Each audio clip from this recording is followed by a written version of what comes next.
నమస్తే. చంద్రబాబు నాయుడు గారు ఢిల్లీకి బీజేపీ తరపున ప్రచారం చేయటానికి వెళ్ళారు.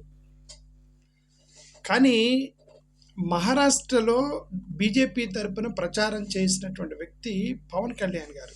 పవన్ కళ్యాణ్ గారు మహారాష్ట్రలో అక్కడ గెలిచిన తర్వాత ఇదిగో సనాతన వీరుడు పవన్ కళ్యాణ్ ద్వారానే మహారాష్ట్రలో మూకుమ్మడిగా ఓట్లు వచ్చి పడ్డాయి అని కనీసం పవన్ కళ్యాణ్కి మీరు థ్యాంక్స్ కూడా చెప్పలేదని చెప్పేసి ఒక జనసేన వ్యక్తి సాక్షాత్తు టీవీ ఛానల్లో కూర్చొని మాట్లాడటం జరిగింది ఆ రోజు.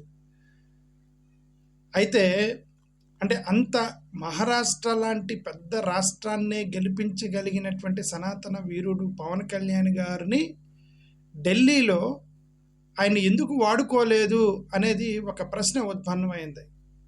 ఢిల్లీలో కూడా యాక్చువల్గా నిజం మాట్లాడితే ఢిల్లీలో కూడా ఆయన్ని ప్రచారానికి రమ్మంటే పవన్ కళ్యాణ్ గారు నేను వెళ్ళను అన్నారట. ఎందుకు వెళ్ళను అన్నారు అనేది ఏం రీజన్ చెప్పారనేది మనకు తెలీదు. అంటే కుదరదనా, బిజీగా ఉన్నానో ఏదో స్కిప్ అయ్యారు. ఇంటెన్షనల్గా పవన్ కళ్యాణ్ గారు ఢిల్లీకి స్కిప్ అయ్యారు. ఎందుకు స్కిప్ అయ్యారంటే చంద్రబాబు నాయుడు గారితో పాటు అసోసియేట్ అయ్యి రమ్మన్నారు. అంటే అలాంగ్ విత్ చంద్రబాబు నాయుడు గారు రమ్మన్నారు. మహారాష్ట్రలో జరిగిందంటే మహారాష్ట్రలో చంద్రబాబు నాయుడు గారిని సపరేట్గా తీసుకెళ్లారు, పవన్ కళ్యాణ్ గారు సపరేట్గా వెళ్ళారు. పవన్ కళ్యాణ్ గారికి ఒక లిఫ్ట్ ఇచ్చారు. ఆ లిఫ్ట్ ఇచ్చి ఆయన్ని మహారాష్ట్రలో వాడారు. ఇండిపెండెంట్గా తీసుకెళ్ళి ప్రచారం చేశాడు పవన్ కళ్యాణ్ గారు. ఈసారి ఇండిపెండెంట్గా కాకుండా చంద్రబాబు నాయుడు గారితో పాటు రమ్మన్నారని ఆయన ఇంటెన్షనల్గా స్కిప్ అయ్యాడు పవన్ కళ్యాణ్ గారు అనేది ఒక కథనం, ఒక న్యూస్ కథనం ప్రకారం. చంద్రబాబు నాయుడు గారితో కలిసిపోవటానికి పవన్ కళ్యాణ్ గారికి వచ్చిన సమస్య ఏంటి? మన తిరుపతిలో కూడా ఇక్కడ పక్కన పవన్ కళ్యాణ్ గారు ప్రెస్ మీట్ పెడితే పక్కన ఇంకొక ఆయన చంద్రబాబు నాయుడు గారు ప్రెస్ మీట్ పెట్టారు. ఓకే, పక్కనే ప్రెస్ మీట్లు పెట్టారు. తిరుపతి తొక్కిసలాట జరిగినప్పుడు ఇద్దరు కలిసి ప్రెస్ మీట్లు పెట్టాల. ఇప్పుడు కలిసి ప్రచారానికి వెళ్ళమంటే ఆయన స్కిప్ అయ్యాడని చెప్పి ఒక వార్త. ఓకే, కారణం ఏదైనా చెప్పనివ్వండి.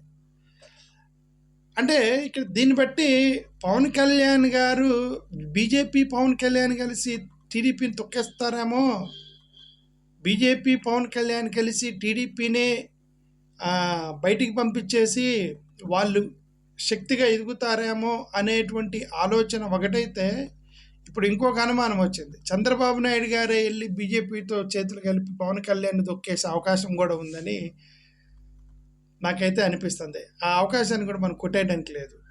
చంద్రబాబు నాయుడు గారే బీజేపీ వాళ్ళ దగ్గరికి వెళ్ళి వాళ్ళతో కలిసి మేమున్నాం కదా, ఇక నీకు జనసేన ఎందుకని జనసేననే బయటికి పంపించేటువంటి సాహసం, అలాంటి స్ట్రాటజీ ప్రయత్నం చేయటం మాత్రం జరగవచ్చు.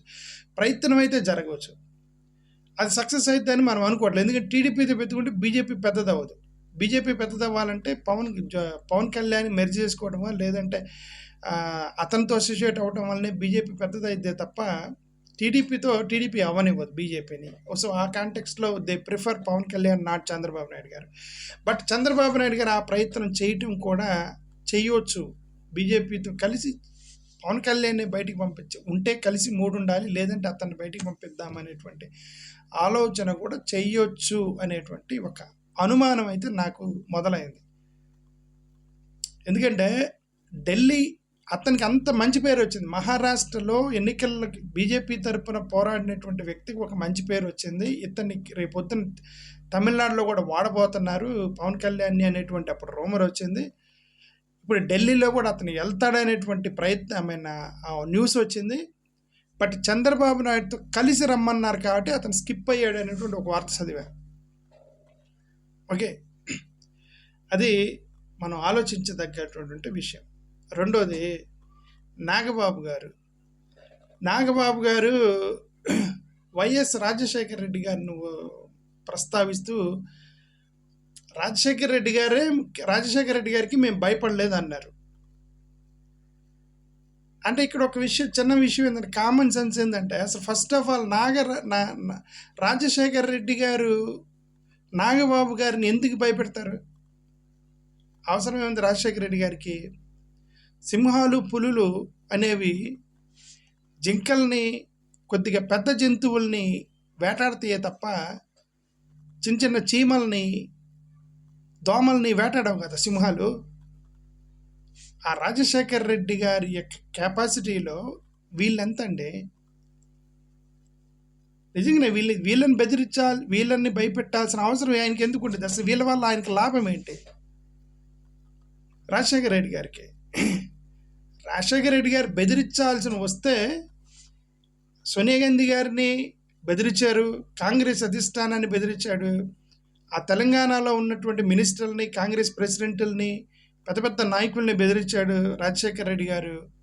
చంద్రబాబు నాయుడు గారిని బెదిరించాడు. వాళ్ళని బెదిరిస్తాడు కానీ వీళ్ళని ఎందుకు బెదిరిస్తాడు?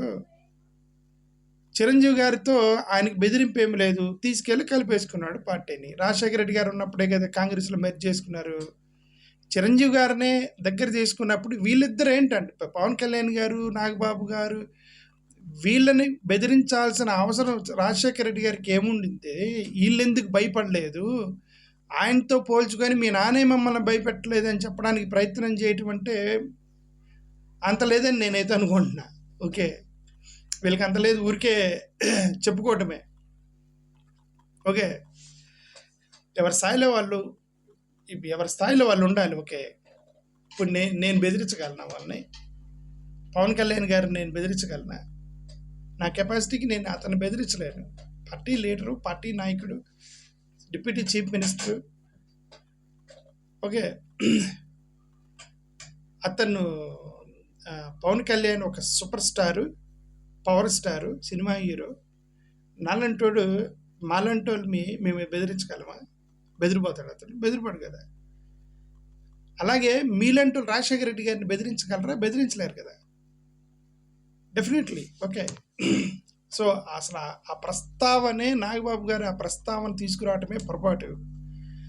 రాజశేఖర రెడ్డి గారి యొక్క స్థాయిని, మోరోవర్ ఆయన చనిపోయారు, సరే బతికుంటే సరే ఏదో రాజకీయ లబ్ధి కోసం మీరు ఆయన పేరు వాడుతున్నారు అనుకోవచ్చు.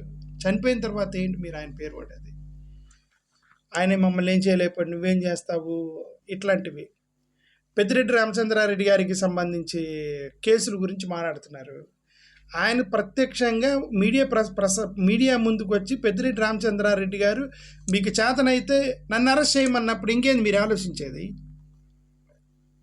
నేను చూశాను పెద్దిరెడ్డి రామచంద్రారెడ్డి గారు ప్రెస్ మీట్ చూశాను. చేతనైతే నన్ను అరెస్ట్ చేయమన్నాడు. ఆయన భయపడ్డట్టు కనపడలేదు. మీరే గతగత్తలు చూస్తున్నారు. ఇది అక్కడ అడవిని దోచుకున్నాడు, అది దోచుకున్నాడు, ఇది దోచుకున్నాడు అని చెప్పేసి పెద్దిరెడ్డి రామచంద్రారెడ్డి గారి మీద వీళ్ళు ప్రచారాలు చేస్తున్నారు. కానీ వాళ్ళు చాలా సింపుల్గా ప్రెస్ మీట్ పెట్టి మేము ఎలాంటి అక్రమం చేయలేదు, చేతనైతే మమ్మల్ని అరెస్ట్ చేసుకోండి, మీదే కదా ప్రభుత్వం అని అంత ఓపెన్గా చెప్పిన తర్వాత పెద్దిరెడ్డి రామచంద్రారెడ్డి గారిని మీరు ప్రెస్ మీట్లు పెట్టి మేము మిమ్మల్ని అరెస్ట్ చేస్తాము, మేము బెదిరించడం అనవసరం. ఆయనే ప్రెస్ మీట్ పెట్టి చెప్పాడు కదా, చేతనైతే నన్ను అరెస్ట్ చేసుకోండి అని. అది ప్రూవ్ అయితే ఇది సంగతి. ఓకే, సరే, ఎనివే, థ్యాంక్ యూ.